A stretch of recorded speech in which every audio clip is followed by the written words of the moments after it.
তো ইয়াৰ পৰা আহি কিনে পুলি লৈ যাওক আৰু এনেকুৱা খেতি কৰক আৰু আমাৰ অসমৰ নাম উজ্বলাই আনক আমাৰ বিশ্ববাসী ৰাইজৰ মাজত। এইখন হ'ল আপেলৰ গছ আৰু আপেল মানে hello' guys, welcome back to my YouTube channel Muskan vlogs. তো আজি ৰাতিপুৱা উঠি কিনে এঠাইত যাব ওলাইছোঁ আৰু ক'ত যাম আপোনালোকে থাম্বনেইল আৰু টাইটেল চাই চাগে গমেই পাই গৈছে।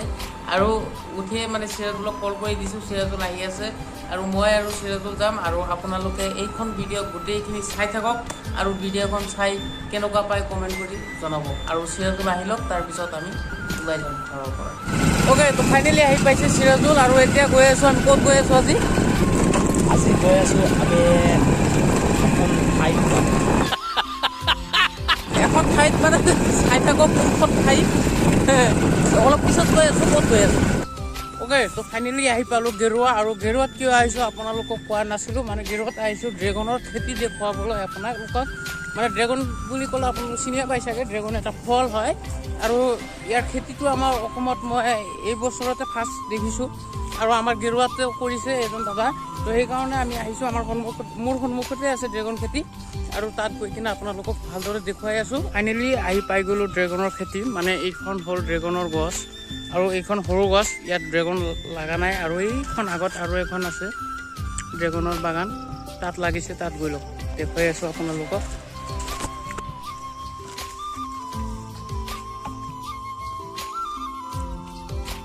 চাওক, এইখন হ'ল ড্ৰেগনৰ গছ, ডাঙৰ হৈছে এইখন আৰু ড্ৰেগন আহিছে। এয়া চাওক, এইটো ড্ৰেগন, কিন্তু এইটো ডাঙৰ হ'ব, এনেকুৱা নাথাকে, সৰু নাথাকে।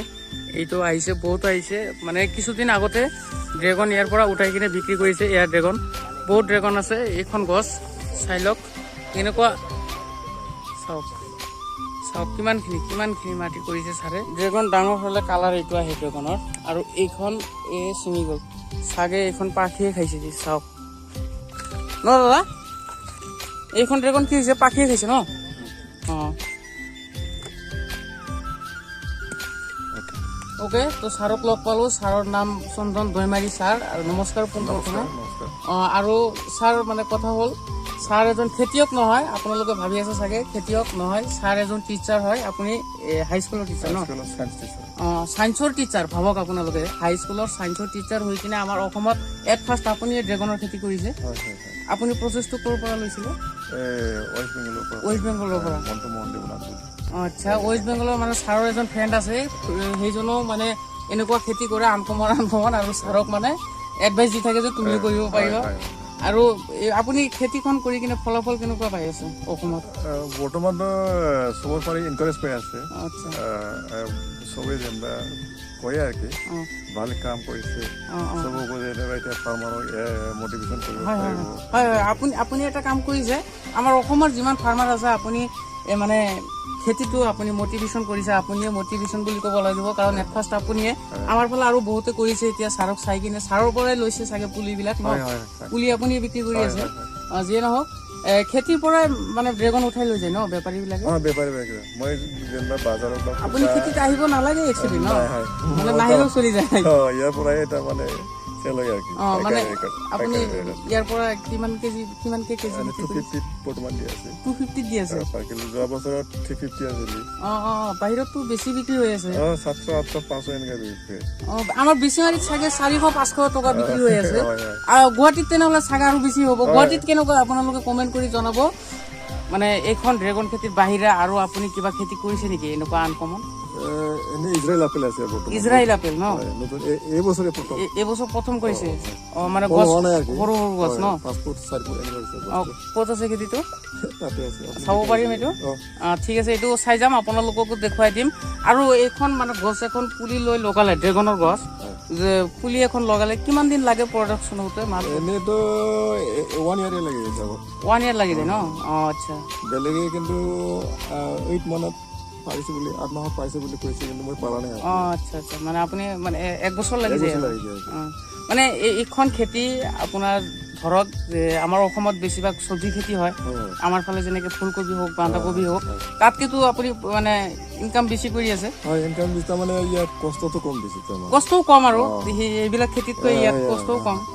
তাৰমানে ইয়াত ফাৰ্ষ্টতে খৰচা বেছি যায়, গছ বনা এট ফাৰ্ষ্ট হয়, খুঁটা বনাব লাগে, এইবিলাক অলপ খৰচা বেছি যায়। পিছত একো খৰচা নাই আৰু পিছত আৰু ইয়াত পোক চোক নাখায়, একো নাখায়, আৰু বেমাৰো 99% নহয় অকল মানে খালি পাখিৰ পৰা অলপ ডিষ্টাৰ্ব হৈ আছে সেইকাৰণে জাল লগাই দিছে ইফালে দেখুৱাই দিম তো চাই থাকক ভিডিঅ'টো লোকক যে কৈছিলোঁ খেতিত জাল লগাই দিছে এয়া চাওক জাল কেমেৰাত আহি আছে নে নাই নাজানো ভালদৰে এইখন খেতি অকল খেতিয়ে খেতি কৰিছে ড্ৰেগনৰ যদি আপোনাৰ ঘৰত মাটি আছে আৰু আপুনি এজন চাকৰিয়াল খেতিত যাব টাইম নাপায় সেইকাৰণে খেতি কৰিব নোৱাৰে তো ইয়াৰ পৰা আহি কিনে পুলি লৈ যাওক আৰু এনেকুৱা খেতি কৰক আৰু আমাৰ অসমৰ নাম উজ্বলাই আনক আমাৰ বিশ্ববাসী ৰাইজৰ মাজত আৰু মানে ছাৰে ইয়াৰ পৰা পুলিও বিক্ৰী কৰে তো ছাৰৰ নাম্বাৰ মোৰ ভিডিঅ'ৰ ডেছক্ৰিপশ্যনত দিয়া থাকিব তাৰ পৰা নাম্বাৰ লৈ কিনে কণ্টেক্ট কৰি ল'ব পাৰে আৰু কেনেকৈ খেতি কৰে ছাৰে সকলো ধৰণৰ প্ৰচেছ আপোনালোকক বুজুৱাই দিব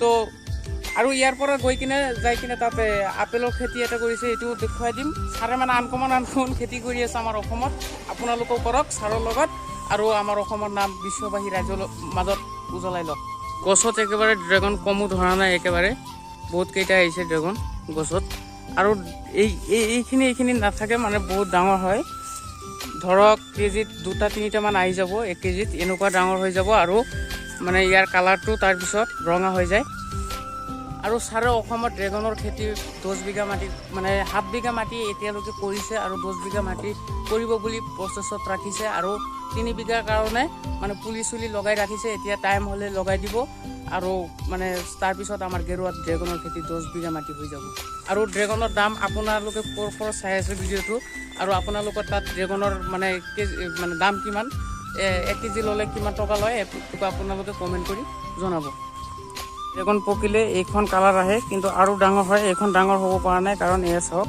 পাখিয়ে খাই পেলাইছিলে পাখিয়ে বহুত নষ্ট কৰিছে খেতিটো মই যিটো চালোঁ আৰু কিছুদিন আগত মই এইখন ৰাস্তাৰে মানে ঘূৰি আছিলোঁ বাইক লৈ কিনে আগত যিটো এইখন খেতিৰ আগত যিখন ৰাস্তা আছে য'ত মই বাইক থৈ আহিলোঁ সেইখন ৰাস্তাৰে মই বাইক লৈ ঘূৰি আছিলোঁ আৰু ইয়াত চাইছিলোঁ খেতিটো তেতিয়া সৰু আছিলে কিন্তু মই ভাবিছিলোঁ তেতিয়া কেকটাছৰ গছ কিন্তু বৰ্তমান চালোঁ যে নাই এইটো কেকটাছৰ গছ নহয় এইটো হ'ল ড্ৰেগনৰ গছ পৰা আমি ওলাই আহিলোঁ এতিয়া ৰাস্তাৰ সিপিনে বোলে আকৌ আপেলৰ খেতি কৰিছে ন আপেল খাব পাম মানে আপেলৰো গছ চোৱা নাই মই আজিলৈকে আপেলৰ গছটো চাই যাম এতিয়া মানে ৰাস্তাৰ সেইটো মূৰতে আছে কোনোবাই কৈ দিলে আমাক লোকেশ্যনটো মই ভিডিঅ'টো বনাই